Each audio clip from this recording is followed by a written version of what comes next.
Hey guys, Anime Gypsy here with Shokugeki no Soma Food Wars Season 3 Episode 9 review. And before I get any further, I'd like to mention something that's kind of odd. This chapter's pacing is very weird because it seems like it covered a lot of ground, but I am sure, and I mean, I'm very sure that it only covered like two, three chapters, but it feels like it covered five or six. But that could have just been me, so that's just something I thought I'd share before I really get into the chapter. And my rating for this chapter is an 8 out of 10. It's fantastic. I don't really have any complaints with this chapter. Actually, no, I have one complaint, but I'm going to get to that later in the review. So, overall, this chapter has 9 different points in story progression, 9 separate scenes, and 1 point in characterization. Uh, actually, no, 3 points in characterization that I'm going to get to as we read this chapter. So the first point in story progression is seen in the pre-intro scene, and this point actually has two sub-points, so to speak, because it's this interesting scene, and in it you have the Kyosuke task force, the Polar Star task force that I've really wanted to see in action for about a year now, and I finally get to see them, and I'm so happy. And this is where my gripe is. This is where I have an issue because it seems like the animation is kind of off in that scene, and we didn't get to see something that we saw in the manga. In the manga, we get to see Ibusaki, the Prince of Smoke, using smoke bombs. That's like the cherry on the top of the cake. And for some reason it wasn't here. Now the second subpoint in this particular point in story progression is the Ishiki flashback with Rindo. So Rindo's flashback of Ishiki, to be more accurate. And in it, we get to find out what Ishiki was up to this entire time. And basically, what Ishiki was up to was writing in laws so that the fuckery stops. Okay, Central has been down to their waist in shit, down to their waist. The fecal matter was everywhere, and I mean everywhere. Just and Ishiki was like, you know what? No, I'm probably not gonna stay here for long, so I better get to making these laws. And yeah, he did it. And the laws basically state that any organization has the right to challenge Central directly, and if they win, they get their facilities back, and the judges need to be neutral, yada yada yada yada yada. So this sets up the rest of the chapter because in the second scene, actually no, we get to understand what we're talking about in the third scene, but in the second scene was interesting because it wasn't really needed in terms of story progression that much. It was more for comedic relief, but it was in the manga nonetheless. So this isn't in canon filler material. This is actually canon material.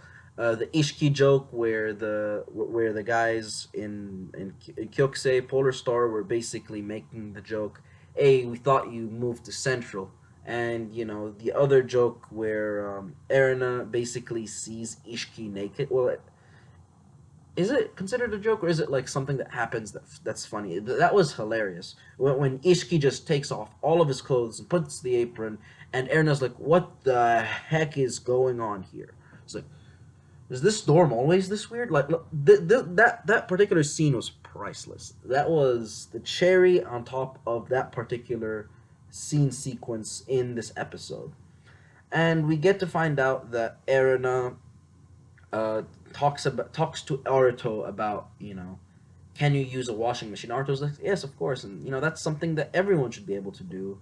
But Erina's in the manga, if I recall correctly, she actually asked Aruto to teach her how to use a washing machine, but I'm not sure, if my memory is working correctly. That's what happened in the manga. So that's a difference between the manga and the anime because that doesn't happen in the anime. And she says something. Erina says something before that particular scene ends, and she says this. She says, "This dorm is full of really weird people." And it's interesting because it really made me realize that at the beginning of Shokugeki no Soma, everyone besides Soma was weird. But at where we are now, everyone is normal compared to Soma because Soma is the crazy one taking all of the unusual risks. It just makes you realize small stuff like that. So that was interesting. A third scene is what sets up what Ishiki's actions set up, and basically Ishiki's action, that particular snippet of a scene in the pre-intro that we've seen in the flashback, sets up the next sequence of episodes. Not just this episode, probably the next 4 or 5 episodes. Just so you know, this is what's gonna happen. And basically, you have Aizami basically talking to Ishiki, saying, "Okay, you're out." And Ishiki's all calm, just with swagger, just like, "Yeah, I kind of knew that was gonna happen." It's like, "You're not scared at all? No, no." I was like, "No, I kind of expected that." So you have that type of interaction coming in between Ayazami and Ishiki, and we actually find out that two other people get kicked out. And I think in the manga those two were actually present with Ishiki when they were getting kicked out, but I'm not sure. And those other two are Koga and Megoshima. And I'm not going to talk much about Megoshima. I'm just going to say I'm just going to say wait until you are properly introduced to this guy, because he will blow your minds. I mean that in every sense of the word. That guy is insane. And I'm insane.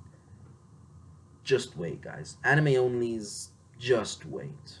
Um, Koga, he's interesting because we kind of get to see where he is in the anime. Of course, in the manga, there's a lot more material. I'm not going to get into it, though, because of you anime onlys. But I'd like to hear your perspective on what is going to happen with Koga down in the comments below. If you don't mind, just, tell me what you think is going to happen. I promise I will not reply with whether you are right or wrong. I'm just curious to see how you think he is going to react to this, because the way he does is, I mean, it's somewhat expected, but at the same time, it's not, because it's Koga. You know, it's interesting.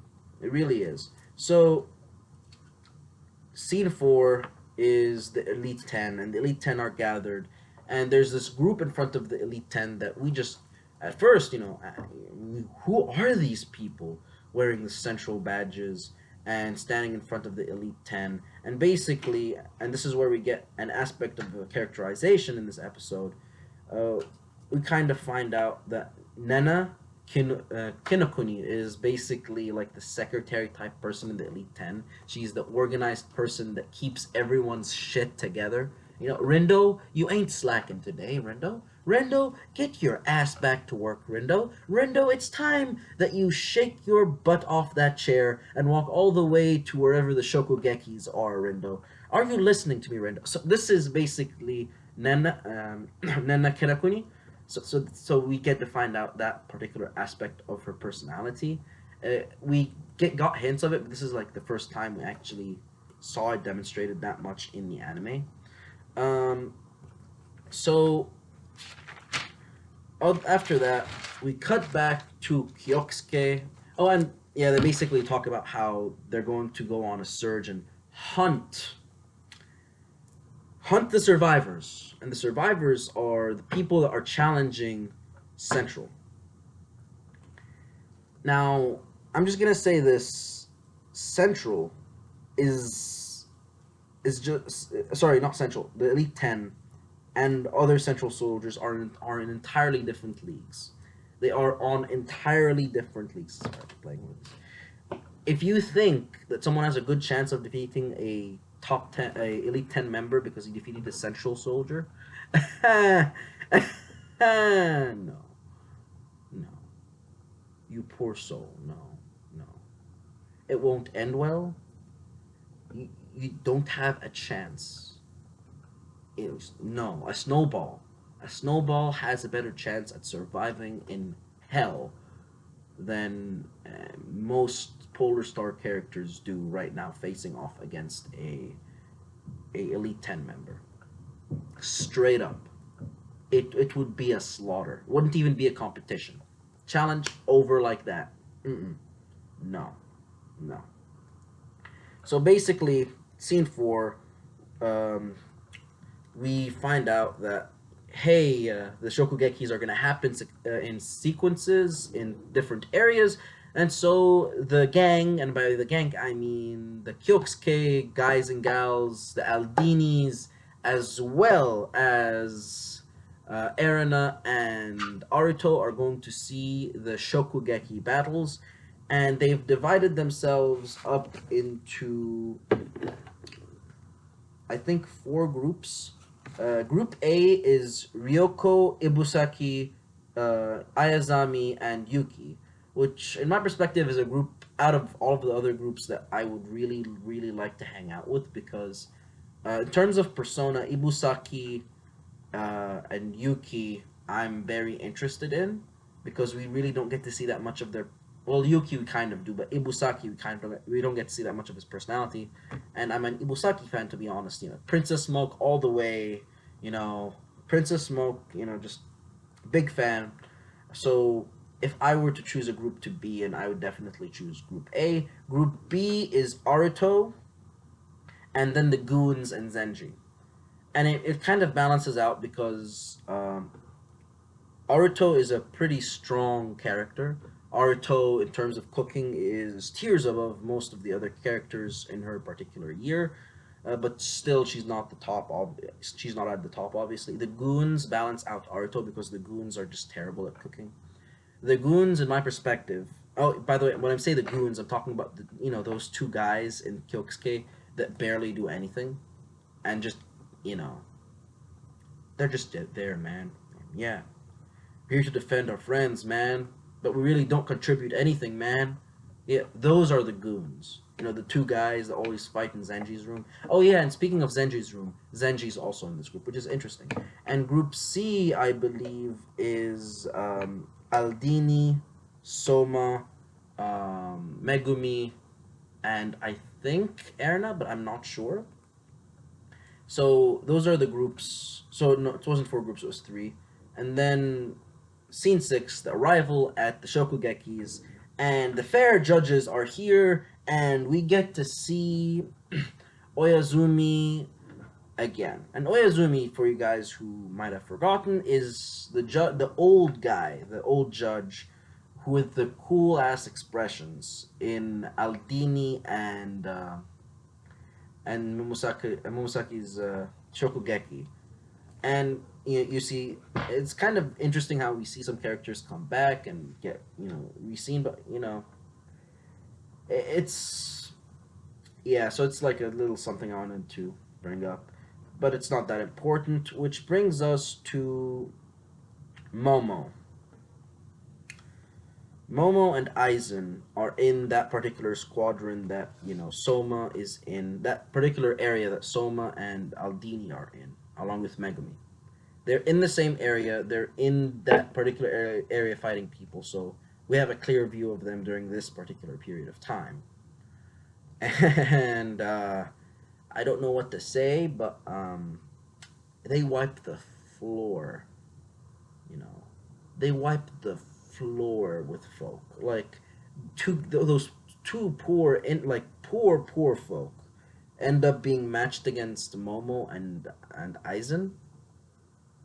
No, those two got wiped off the face of the. No, I mean, it it must have been so humiliating for those two because it wasn't even a challenge. But yet again, they faced off against an Elite Ten member, and we kind of got this kawaii moment with Momo, which I honestly don't mind. But I know some people hate it. I didn't deduct any points for it. There's a particular debate going on right now about anime sexualizing women that look young, but in my perspective, that scene did not sexualize Momo at all.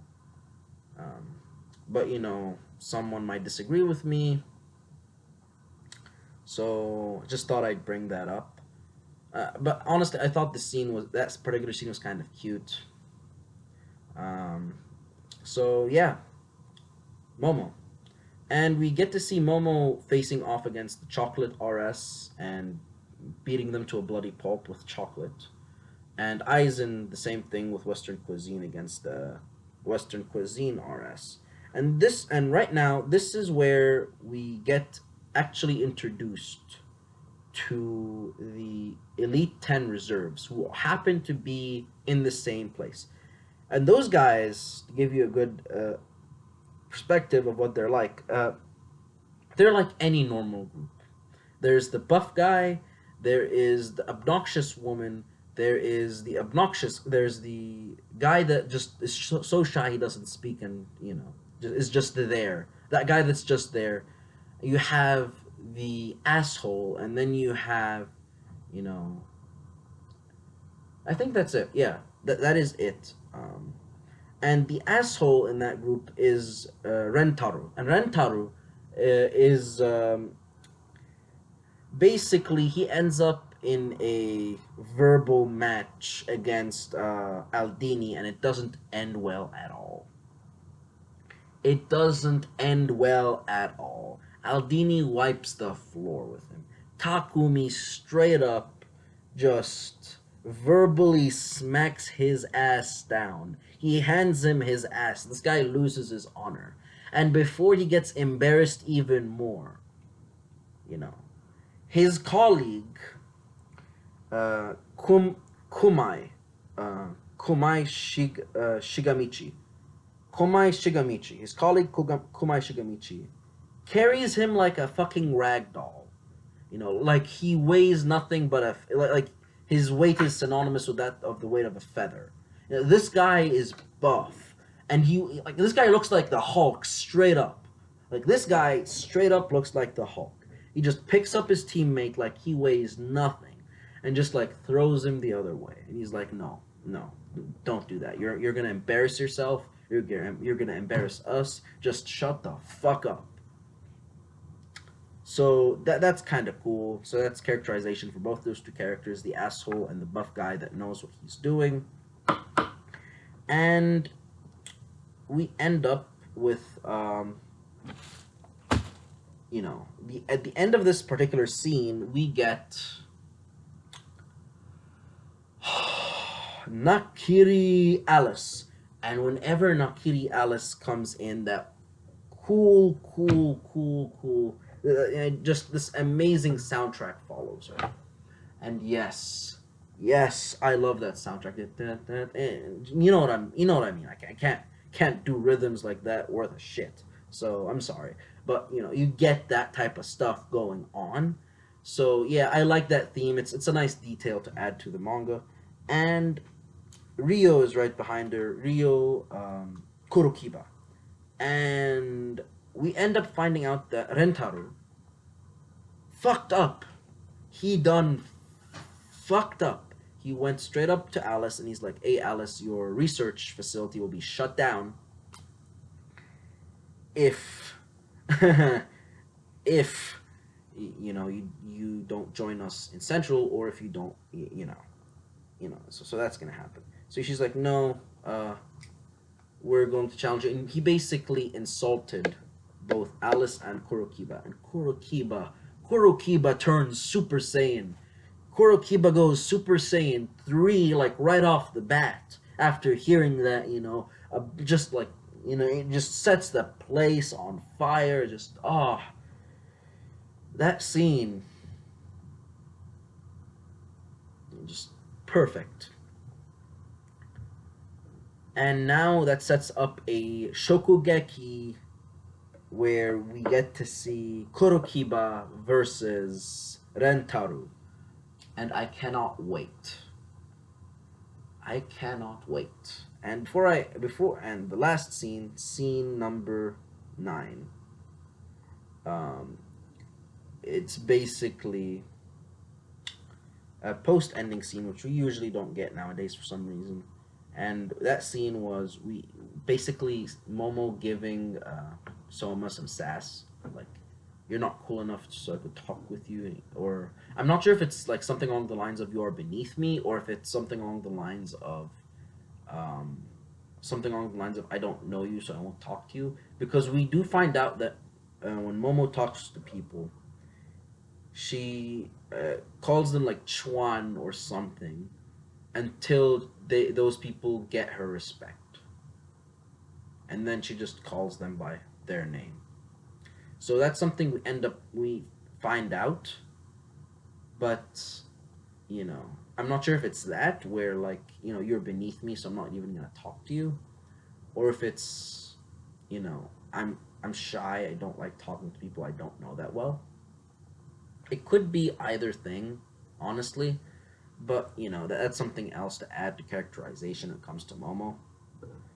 So other than that, this is the video in a nutshell. I know this is a pretty long video because the episode had a lot of material in it. I hope you guys, if you guys were with me up until this point, please subscribe and leave a like if you liked the video. And if you didn't, just leave a dislike, and comment why down below. And until next time, guys, this is Anime Gypsy, and I'm out.